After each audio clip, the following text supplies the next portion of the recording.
What's going on, everybody? Welcome back to HBCU Pulse Radio. Listen, I'm a Fort Valley State University alumni, and I don't hide it at this point. And we got some great things going on. We're in the Florida Beach Bowl against Johnson C. Smith University, representing the SIAC. And I have the stakeholders in athletics making it happen at Fort Valley State University. I have head coach Shawn Gibbs and athletic director Dr. Renee Payne. So first and foremost, I got to start with you, Coach. Florida Beach Bowl. You've been bowling before, okay? You've been with North Carolina A&T. You've made it happen. So how does it feel to be in the Florida Beach Bowl going against Johnson C. Smith? It's a great feeling. You know, we're excited about this opportunity to go out and represent our university, as well as our conference. You know, to be in the inaugural game of the Florida Beach Bowl is a blessing. You know, it's been a long season, and I'm glad that our hard work is paying off. And I got to default to you, AD Payne. This is your first year at the helm of Fort Valley. You're the athletic director. You used to work in Florida. So you got to tell me how you feeling about being in the Florida Beach Bowl. Very, very excited. Again, it gives our student athletes the opportunity to, one, play another game and not end the season with a loss, but also gives them an experience of what it's like at some of the larger institutions, and they can see what the bowl game experience is like. And I've been telling people bowl games are different than classics. So bowl game is truly about the student athlete. It really, really is. And so we're excited about our team playing in it. And again, we have a really good team. They earned it. This was not just a given that we were going to get in. They did earn it. They did their part as the team and with the record that we have. And then I had to do my part as the athletic director to make the case as to why we should be the team selected. I love it. Hey, listen, you made a case. You made the case. And now we're in there. We're making it happen. Everybody wanted to be a part of this game. Like, it was the CIAA, the SIAC, because, you know, what we're seeing is that we see the opportunities that the bowl game system and the bowl game situation, what that gives HBCUs as far as exposure and as far as money. And, you know, we want to make the playoffs. We want to compete. But at the same time, this is something for us and helps us in extending the season. And I got to say this, all right? Fort Valley has been in a bowl game before. We were in the Pioneer Bowl back in 2010, but we lost to St. Augustine's 20-9, okay? So we can't do that again, all right? We can't lose to CIAA again. And Coach Gibbs, I know you're a CIAA graduate in North Carolina Central. You were setting records. You were a legendary running back for North Carolina Central, but you on the SIAC side now, Coach. You gotta help us win. No doubt. My allegiance is to the SIAC. I have a lot of history with the CIAA. You know, not only myself, but my father. I have two nephews that are playing at Shaw University right now. So I have a lot of love for the CIAA. But on December 13th, it's all about the SIAC. That's what we like to hear. Like, listen, national championship winning coach. You know what's so crazy, Coach Gibbs? I was watching the 2015 Celebration Bowl on replay, and I saw you on the sidelines coaching. I was like, that's my coach right there. And you know what? It's a lot of parallels between that 2015 Celebration Bowl and our team. Coach Jones and I were talking today. If you go back to the 2015 season, we lost our last game against our rival, North Carolina Central. But thanks to the good Lord up above, we were given the opportunity to go compete in the Celebration Bowl, and we're able to redeem ourselves. So that's what we're looking to do here. The last game we played didn't turn out like we wanted against our rival, but we've been blessed with another opportunity to go out and compete, and that's exactly what we're preparing to do.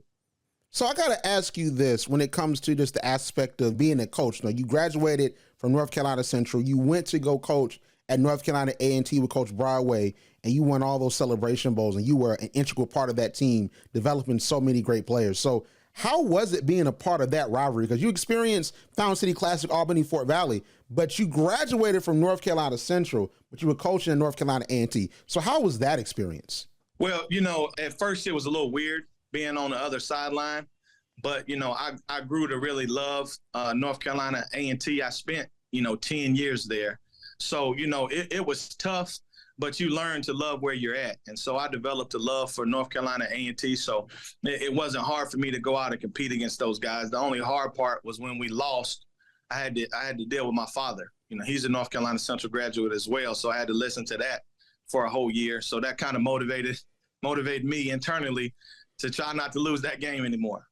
And you didn't, like not often. You didn't do it. You had the one moment, that 2016, but y'all made it happen. But I want to get this from both of you all, right? So you all are new to the Fort Valley family, and you all are already doing so many amazing things. Of course, Coach Gibbs, you came on last year. So I want to just get from both of you, starting with you, AD Payne, like what made you choose Fort Valley just to work here? Like what made you choose Fort Valley? So I think I mentioned this on the Twitter space and to others, you know, on the movie, Remember the Titans, little girl that's in the movie, her dad is the coach of the other team and she's calling plays. She's learning football just like the guys were.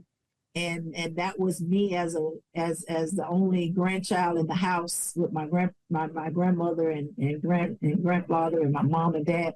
And my uncles would take me and they would take the little green army men. And I learned, that's why the Pittsburgh Steelers are my team to this day. I learned football with the little green army men on the table and who was who and what plays. And I was 6 years old when I first was introduced to football as a game. And so understanding that I've grown up in that space for all these years and then going to a place like the University of Miami that is storied in football lore, Fort Valley had some similarities in terms of the football legacy that has come through here. All the winning seasons, historic coaches that have been here, former NFL greats that have come through here, Hall of Famers that have come through here.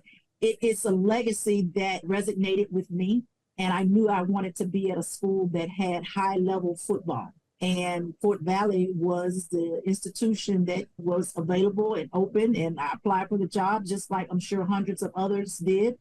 But I think my expertise in understanding how to move a football program and an athletic department forward was what was the winning strategy for me to become the next athletic director here. And so I'm excited about my time. Our identity, I've told people, is elevate the ground. And everybody from the old school understood what ground meant because they've asked me, like, how did you pull that? Who told you? I listened, and that's how we got that as our identity. We want to pull that back and be, everything that those teams were as well. The grit, the respect, the opportunity, the winning, and the legacy, that spells ground. That's who we are. That's our identity as an athletic department and a football program. I love that. And just when you bring up the Pittsburgh Steelers, of course, got to bring up Greg Lloyd. Like Fort Valley making it happen. Should be in the Hall of Fame, hopefully soon.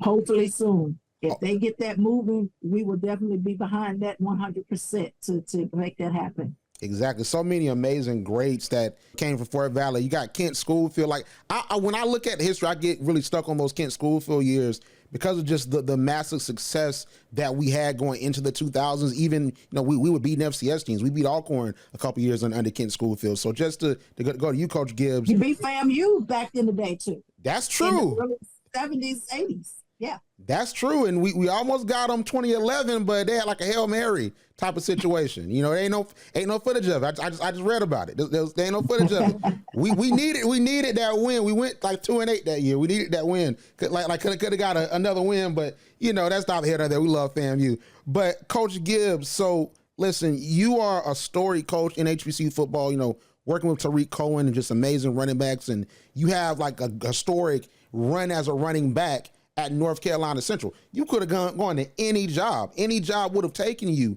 as the head coach, but you chose Fort Valley. So what made you choose Fort Valley to work here and build this program? Well, it was two things. Number one, opportunity. Anytime you get an opportunity, I wanted the opportunity to be a head coach. And so being presented with the opportunity at Fort Valley was something that I worked for 20 years to achieve. So number one would be opportunity. And then the second thing, the thing that really drew me to Fort Valley was the tradition. I'm a HBCU history buff. So I know about Coach Porter. I know about Coach Lomax. I know about Coach Schofield. I know about Rayfield Wright, NFL Hall of Famer, Tyrone Poole, first-round draft pick, the Greg Lloyds, and the Ricardo Lockett's, the Eddie Andersons, all the great players that came through here, all the great coaches, and just the history of winning, with 12 SIAC championships. I felt like this is a place where you can really build a program, not just a team. And that's what we want to do. We want to build program. So, we're in the process of getting to where we want to be. And our first goal is to become SIAC champions. And we're not going to hide from that. That's our ultimate goal. But after that, once we do establish ourselves as SIAC champions consistently, we want to put Fort Valley on the national stage, and we want to become a nationally relevant program. And I think you can do that here. Part of the reason that we were selected for the Florida Beach Bowl was not only our record and what we did on the field, but I think I want to take this time and just commend Dr. Payne on the way that she fought for us. And, under her leadership, we were able to get in the game. But also something that made us attractive is our fan base. We have a following. And that's something else that made us attractive. So the tradition, the support from the alumni has been tremendous here. And I'm just excited to be the head coach, and the best is yet to come. I love it. Listen, as a Fort Valley alum, I like hearing that. We need that success. We need to get back where we need to be as far as just the lineage and the history, because we had some down years, and understandably so, because one thing with sports fans, we always want to see success, but sometimes you have to build that level of success and build a tradition. I think Tuskegee has been really great with that, is how they built their program. Same thing with North Carolina A&T. So I see us building from where we were into something greater. And I want to ask you this, Coach, what is a successful program in definition? Because when we're prognosticating and we're talking in these spaces, we talk about wins and losses. But for me, I think that is something deeper than just wins and losses. It seems as if it's a system, it's a philosophy. So what goes into building a successful program? Well, I think the most important thing is your culture. And your culture, culture is kind of a catchphrase now, but culture is just simply your habits. So, we got to build the right habits. Number one, our first goal is to graduate these young men and send them out into their respective communities as leaders. Then secondly, we want to make sure that we build these young men from the ground up. If we can help these guys become great men, football will take care of itself. So it's more than just about being a good football player. We want to help these guys become a great person and a great father and a great leader in their community. And if we can do those things, start building on that legacy, then football is going to take care of itself. So the most important thing is us getting the culture right and understanding the tradition, understanding the legacy, understanding that we stand on the shoulders of giants. And we can get our guys to buy into that, then we'll be taking the steps toward where we're trying to go. I love that. And Dr. Payne, one thing that I think a lot of us opening our minds to is we look at NIL, we look at conference realignment, we look at folks coming up and coming down. We see more of the backstage business culture of college football. So we're starting to see more of the resurgence of the interest around athletic directors. So for you, what does it take to build a strong foundation and a strong program from the administrative side? I mean, it's similar to what Coach has said. It's the culture. So you have to establish what you want to be when you come in. And that's not to say that some things that were present weren't good. Again, I use the word elevate a lot in everything that we're doing, because I want people to understand I'm not downing what was happening, what was going on before. I'm saying let's take it to another level. And so the culture, as Coach mentioned, is critical, because if you don't have people on your team that kind of get your speed. So I ran track in college, and I was a sprinter. So I already know that my motions and movement is going to be fast and quick, and I'm not patient. So I need people who can match my speed, who can go at the tempo that we need to go at. And sometimes you'll get in a place where folks are not ready, or they're, scratching their heads like this doesn't fit HBCU culture. And what we'll say in folks that have come from PWIs to come to the HBCU space is you are ready and you can do. You just need to match the tempo that is done at. We can do NIL here. We can do major corporate sponsorships here. We can do some of the similar things that are happening at the Power 5 levels and the other PWI level. We just have to have people who are willing to move at the speed that it takes to get those things done. And I tell my colleagues all the time, as when they are looking at specific jobs and they're looking at jobs in the HBCU space, I always tell them, just be cautious because the speed is going to be the detriment. It's not going to be that the folks can't or willing and or they're not able or smart enough to do it. They actually are. We're just not sometimes ready. And I don't want tradition to kill the progress, because sometimes that can happen too. We can get so stuck and drawn into the traditional pieces of what we've done that we forget that the world is still moving and athletics is still moving. And so we have to be ready to move with it if we're going to be relevant in the space. So I want HBCUs to always be relevant, every last one of them. And for us to do that, we have to think critically and outside of the box of what is norm in the HBCU space and step out there and say, we want our own channel. We want our things to be on TV, and we want advertisers to pay us for watching our student athletes compete.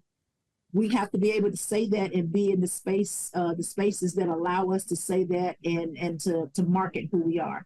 So our culture is key, and then in helping people to jump on the same tempo that you have. And like I said, I know I move pretty fast, but some folks are here keeping up. So I got to ask this now. You said you ran track. So were you were you fast? Were you winning races in track? Were you winning meets? I wasn't on great. I wasn't like Coach when he was playing. You know what I'm saying? I wasn't all that. I scored my points. I did what I was supposed to do. That is what I would say.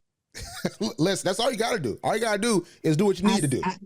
I score is hey, we're depending on these amount of points out of this event, this long jump. Did you do that? And yeah, if I did that, then we're good.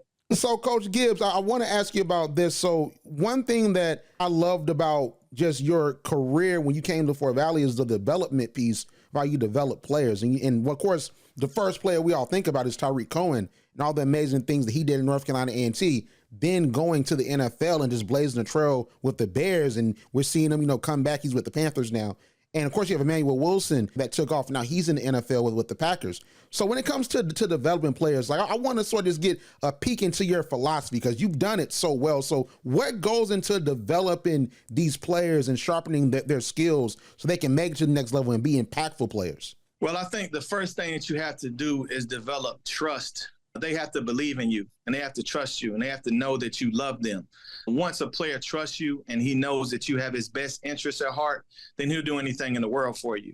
So you got to get them to trust you first and foremost. Then once you get them to trust you, I think you have to do your best to push them out of their comfort zone and get them to go places that they didn't believe that they could go. Everybody has unlimited potential. God has blessed us all with unlimited potential. And it's our job as coaches to try to tap into that and get the most out of you. We talk about trying to be the best version of ourselves every day. And so that's all I've done. I really get way too much credit when it comes to that. The thing that we did was identify the talent. That's the most important thing. You have to have talent first. But once we identified it, we just did our best to try to get these guys to trust us. And then when they trust you, you can get the most out of them. Let's talk about just the Florida Beach Bowl a bit. We talked about how, AD Payne, you really pushed to make this happen. And we see really around the sector of HBCU life, we see that the bowl system, what we have with the Celebration Bowl and now having the Florida Beach Bowl, that's something that fans want. And it seems like that's something that administrators want. So I want you to talk about that because there's a big discussion in the HBCU community about, hey, should we try to compete in the playoffs? Should we forego these bowl games? Or should we try to wrap our arms around the bowl game system and really go for that cultural moment, that cultural element, getting money for what we do? So I want to get your take on the bowl game versus the playoffs, and how administrators are feeling now about it. Yeah, so I can give you a little back history on this. So I was at Delaware State when the MEAC and the SWAC had that first conversation about foregoing the playoffs in the FCS. And again, at the time, that was the first HBCU I had ever worked at. I came out of the PWI space and trying to understand who wouldn't want to be in the playoffs. That was my first inclination. And then starting to see that the playoffs just wasn't built for HBCUs.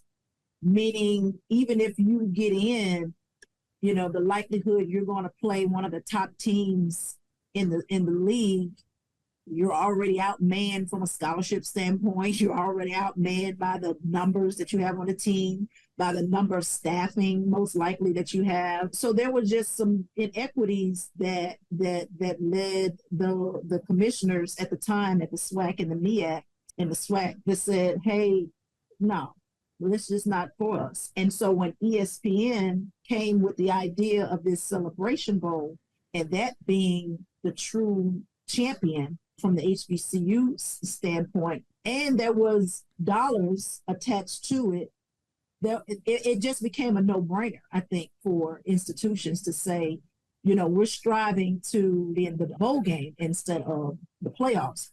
And that's FCS, that's Division I, and I think that model is working. Division II has not adopted that model yet. So I told the team today when we made the announcement to them in terms of us saying we're just going to be striving to play in the Florida Beach Bowl, we're not there yet because that means we have lost some games. And I'm not trying to lose any games. Let's go into playoffs. We want to be in Benedict's position one day, unless they come up with the Beach Bowl is going to be similar to the Celebration Bowl. And I don't know if we're there yet with the NCAA and the two commissioners having that conversation. But if we get to that point, then absolutely. Then that means that the Beach Bowl would become the premier event for us in Division II level.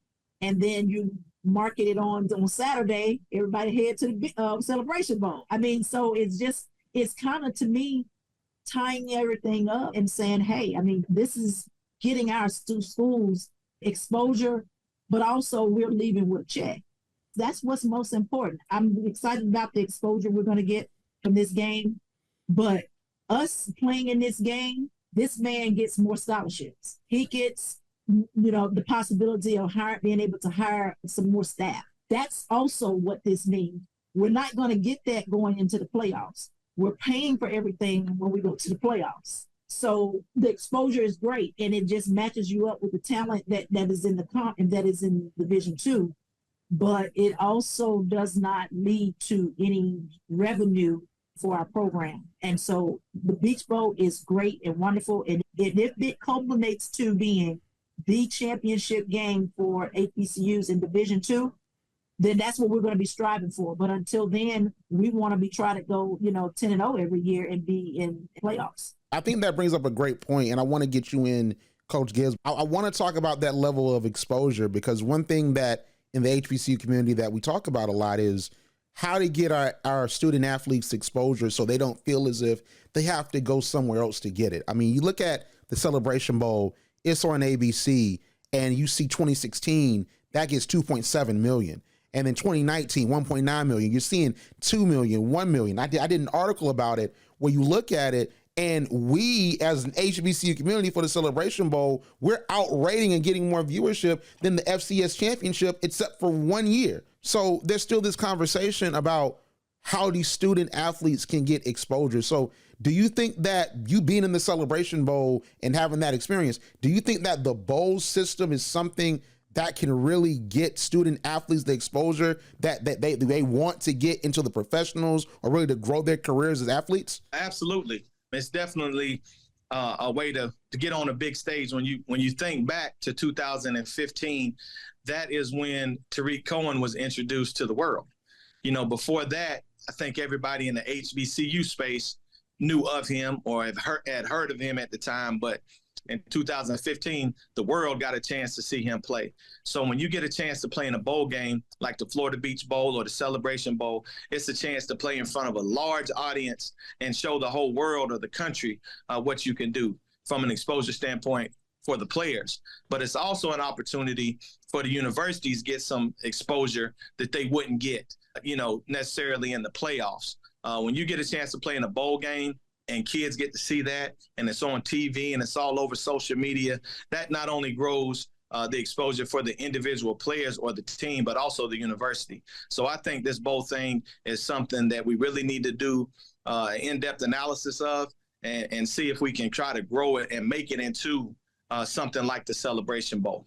And the crazy part about it is, for once in the modern day, HBCUs are at the forefront of it. Like, it's not something we're catching on to the wave of, because the Pioneer Bowl existed in 1997, like literally before the Celebration Bowl and before a lot of these bowls. FCS Division II, they don't have bowl games. Now this is our second bowl game in Division II. You have the Celebration Bowl that's doing all these numbers, doing so many amazing things. So it's crazy. Like, we're on the forefront of something amazing that a lot of schools are leaving Division II. They're leaving FCS to go to FBS to get these opportunities and make money. So I think that's something that's amazing. But let's get down to the topic at hand, the Florida Beach Bowl. And we were 7-3 this year. You got Corinthians Edmonds, you got Kelvin Durham, got that defensive line that does not play any games. So, Coach, I just want you to give me your outlook going into this Florida Beach Bowl. And we have on the other side Coach Flowers, who was your predecessor at Fort Valley. There's a little storyline around that too. So I want you to talk to me. So what's the outlook going into this game? Like, how do we win this Florida Beach Bowl? Well, we win it the same way we've won all the other games this year. You know, we got a formula that we think works. You know, the first thing we want to do is stop the run. We finished where we're currently the number 6 run defense in the NCAA Division II. You know, so John C. Smith is a team that wants to run the football. So, you know, we got to keep them from doing that. So we have to be able to stop the run. Secondly, we got to protect the football. When you look at the games that we lost down the stretch in particular, turnovers were a major factor and us not being successful in those games. We can't give the other team any extra possessions. We can't have any untimely turnovers. We got to protect the football and give ourselves a chance to play defense.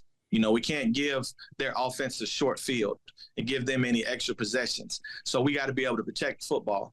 And then on the flip side of that, we got to turn the ball over. We had a good amount of turnover. We have 20-plus turnovers that we created on defense this year.